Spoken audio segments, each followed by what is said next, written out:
Isn't the term based such a great word, as in, this is based on a true story?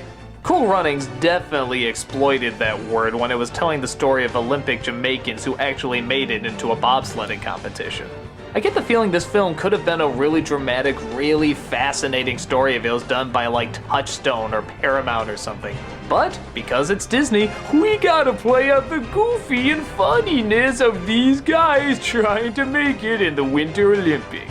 And would the film have been better if it didn't deal with that corny point of view? Probably, but at the same time, I kinda like the corny point of view in this. Yeah, I'm really torn about this, because on the one hand, it is silly, and the Jamaicans are more like the Ninja Turtles and their personalities and how colorful and goofy they are.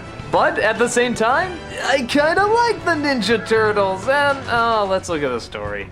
A Jamaican wants to run in the Olympics, but when an accident happens, literally tripping him up, it looks like his chances are gone forever, until he finds out there's another way to get in through bobsledding. There's only two problems. One, they're in Jamaica and nobody can do bobsledding, and two, he doesn't even know what a bobsled is. But, as luck would have it, an old drunken bobsledder, played by John Candy, happens to be in the neighborhood. And they keep pestering him until he finally agrees that he'll try to train them. They get a team together and do their best to try and learn how to do it on hills without ice. And sure enough, John Candy says they're ready to go. When they get to the Olympics, of course, everybody laughs and mocks them and thinks they can't go anywhere. And at first, they don't. They start to choke. But then on the second go, they start to actually do a really good job and everybody is suddenly on their side.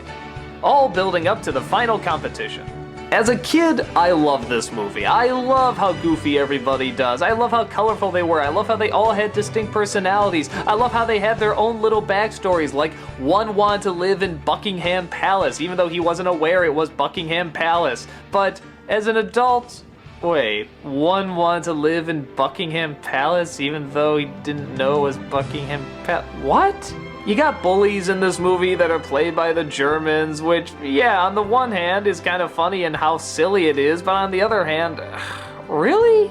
The ending, which I won't give away, is actually a very heartfelt and inspiring ending, but yeah, even that goes a little too corny. It's just, I don't know, there's a very fine line of an audience that will like this movie. You have to be ready for that corniness. You have to be ready for the slow clap and the dramatic turn and the really corny, goofy moments with the really corny, goofy music playing. And okay, let's say you're not a fan of that. Is there anything in this film that's redeemable? Well, once again, as with practically any role that he's in, John Candy is fantastic.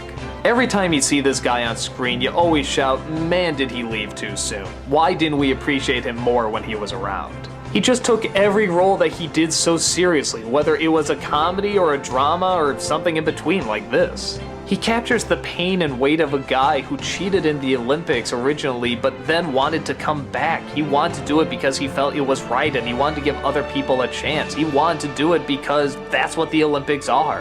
And you hear that in every breath that he takes. But aside from that, is the film worth checking out? I guess it's sort of like Disney's The Hunchback of Notre Dame. If you can accept that Disney is above the title and that the actual story it's based on is not going to be represented that well, you can still find a relatively entertaining movie, even if there are a lot, and I mean a lot, of corny Disneyisms.